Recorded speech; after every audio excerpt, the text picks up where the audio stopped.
দিন হল আপুনি পৰকীয়া প্ৰেমত লিপ্ত হৈ থকা? দিন হল মানে মই গুৱাহাটীত আছিলো। গুৱাহাটীত থাকোতে তেওঁ মোলে হাই বুলি মেছেজ দিছে। হাই বুলি মেছেজ দিয়াৰ পিছত মই তেতিয়া কৈছো কোন হয়নো আপুনি?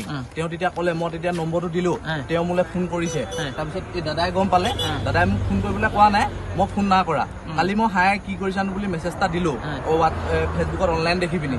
তাৰপিছত তেওঁ ক'লে, তাৰপৰা তেওঁ মই নম্বৰটো দিয়া নাই, মিছা কথা নকব আপুনি, মই নম্বৰ দিয়া নাই। নম্বৰটো ডিলিট হৈ গল বুলি কৈছে। মই নম্বৰটো মুখতে কৈ দিছো, ফোনটো লাগি থাকোতে হোৱাটছএপত কথা পাতি আছিলো। এতিয়া তেওঁ নম্বৰটো টুকি পিনি মোলে ফোন কৰিছে। তাৰপিছত কথা পাতিছো, অলপ বেয়া বেয়া কথা অলপ পাতিছো বাৰু, না পতা বুলি নকওঁ, সেইটো হয়। বিয়া পতা বুলি জানে নে? বিয়া পতা বুলি জানো মই, কিন্তু মই সেইবিলাক একো বেয়া কামত যে বেয়া কথা পাতিছো, কিন্তু বেয়া কাম একো। আপুনি বিয়া পতা নে নপতা? মই নপতা। ক'ত ঘৰ আপোনাৰ? মোৰ ঘিলামৰা। কি নাম? লক্ষ্যজিৎ গোহাঁই। তাৰপিছত আজি কি হ'ল, ক'ৰবাত ধৰি আনিলে আপোনালোকক? মোক গোগামুখতে ধৰিলে। প্ৰকৃততে এওঁ মোক কৈছিলে, ময়ো কৈছিলো কালি ৰাতি কথা পাতি থাকোতে এনেকে লগ কৰিম বুলি। তেওঁ এতিয়া জেগা মেনেজ কৰিলে, মোক কৈছে মই আহিছো মানে তেওঁ গোগামুখতে লগ কৰিম। মই আকৌ মোৰ লখিমপুৰ ফুলবাৰীত এজন মোৰ ল'ৰা আছে, লগতে আমি ডিউটি কৰা মোৰ ল'ৰা এজন আছে। সেই ল'ৰাজনে মোক মাতিয়ে আছে, মানে ঘৰলৈ মই 2 তাৰিখে আহিলো, তেওঁ মোক মাতি আছে।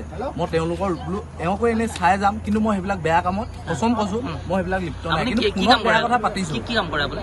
মই গুৱাহাটীত চিকিউৰিটি কৰিছিলো। চিকিউৰিটি কৰিছিলে? আপুনি বিবাহিত বুলি জানে? বিবাহিত বুলি মই তেতিয়া গম পাওঁ। প্ৰথম তেওঁ মেছেজ কৰিছিলে নেকি? তেওঁ হাই বুলি মোক মেছেজ কৰিছে। কিয় না কোৱা? মিছা কথা নকবা। মোক মেছেজ বুলি হাই প্ৰথম মেছেজটো তুমি দিছা, তাৰপিছত মই কৈছো কি কৰি আছা বুলি, কোন হয়নো বুলি মেছেজ দিওঁতে তেতিয়াতো মই ফোন নম্বৰটো মই দিয়া হয়। মই নহলে নম্বৰটো খুজিছো, ইমান মিছা কথা নকবা। মই নাই কোৱা মিছা কথা, তই কৈ আছ মিছা কথা। মিছা কথা ময়ো কোৱা নাই। মেছেজ কৰাই নাই, তই হাই বুলি মোবাইলত এতিয়া মোৰ তাত নোলায়।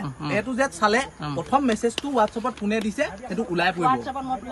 হোৱাটছএপত নহয়, ফেচবুকত চৰি দেই, হোৱাটছএপত নহয় দাদা, ফেচবুকত কৈছে, হাই বুলি কৰিছে। তেতিয়া মই গেটত ডিউটিত আছো। ইমান মিছা কথা মই নকওঁ। কি হৈছে মানে এই ল'ৰাটো ঘিলামৰাৰ, এই কিবা হেৰি লক্ষ্যজিৎ গোহাঁই, ঘিলামৰাৰ ল'ৰা। সি আমাৰ কদমৰ এজনী বোৱাৰীৰ লগত সি নন ষ্টপ কথা পাতি থাকে, আৰু কথা পাতে সেইটো কাৰণে ইহঁতৰ গিৰিয়েক আছিল আমাৰ লগত। সেই কথা পতাৰ কাৰণে মানে ইহঁতৰ ঘৰত ডেইলি কাজিয়া, ডেইলি অশান্তি, কথা পাতে মানে অশ্লীল ভাষাৰ সীমা নাই, ইমান লেতেৰা কথা পাতে।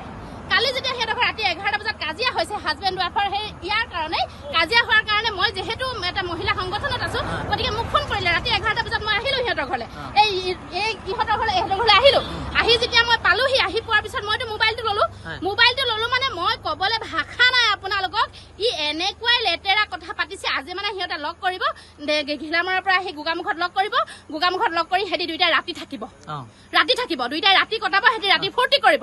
সমাজখনত কি হবলৈ গৈ আছে? পৰকীয়া প্ৰেমৰ পৰাই এখন ঘৰ ভাগি গৈছে। পৰকীয়া প্ৰেমৰ পৰাই গোটেই মানুহ মানে নিজৰ সন্তানক মাৰিবলৈ মানুহে কুণ্ঠাবোধ কৰা নাই। তেতিয়াহ'লে এই ব্যাধি যিটো আমাৰ সমাজত যিটো মানে প্ৰচলিত হৈছে, এই ব্যাধিটো কেনেকে আঁতৰাব লাগিব? গতিকে আমি এতিয়া লৈ আহিছো এখেতক বগীনদী আৰক্ষী থানাত আমি সমজাই দিম। প্ৰশাসনে কি ভূমিকা লয় নাজানো, কিন্তু এই প্ৰথম আৰম্ভ যেনেকে কৰিছো, এনেকে কিন্তু সমাজত প্ৰত্যেক দিনাই আমি এনেকুৱা পৰকীয়া প্ৰেমিক তথা পৰকীয়া প্ৰেমিকাবিলাকক ধৰি আমি যেনেধৰণে ব্যৱস্থা ল'ব পাৰো, তেনেকে বিহিত ব্যৱস্থা আমি কৰি যাম আজিৰ পৰা।